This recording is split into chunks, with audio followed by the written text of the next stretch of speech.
Investors right for service standards.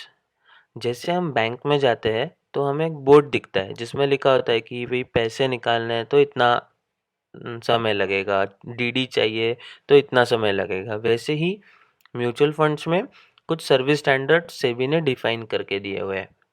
सबसे पहला है delay in dispatching dividend warrants और रिडम्पशन वारंट्स।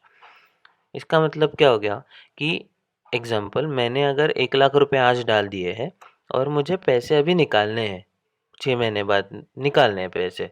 मैं अगर पैसे विड्रॉ करता हूँ, जिसे रिडम्पशन कहते हैं, अगर मैं पैसे रिडम्पशन करता हूँ तो 10 दिन के अंदर मुझे पैसे आ जाने चाहिए।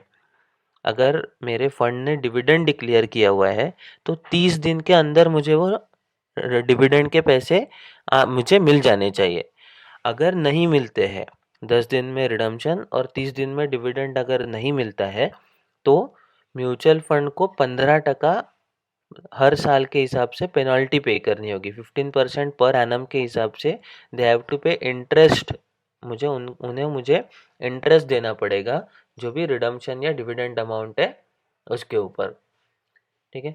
दूसरा जो सर्विस स्टैंडर्ड का अधिकार है कि एसआईपी के जो इन्वेस्टर है, सिस्टमैटिक इन्वेस्टर्स जो है, वो स्पेशल रिक्वेस्ट करते हैं अकाउंट स्टेटमेंट के लिए, कर सकते हैं, और वो अकाउंट स्टेटमेंट 10 दिन के अंदर मिल जाना चाहिए।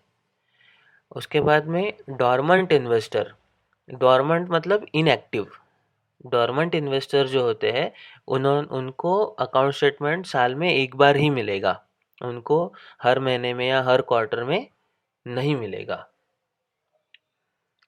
ठीक है। उसके बाद में आपको अगर सॉफ्ट कॉपी चाहिए है अकाउंट स्टेटमेंट की तो आप वो कितने बार भी, मतलब मंथली आ जाती है, और आपको जब जब ज़रूरत है you can ask them, you can send them a mail, और वो आपको मिल जाएगा। ठीक है। उसके बाद समरी ऑफ सर्विस स्टैंडर्ड्स, ये बहुत महत्वपूर्ण स्लाइड है हमारे एग्जाम पॉइंट ऑफ व्यू से, कि अलॉटमेंट ऑफ यूनिट्स जो है वो एनएफओ के बाद में 5 दिन में हो जाना चाहिए। ठीक है।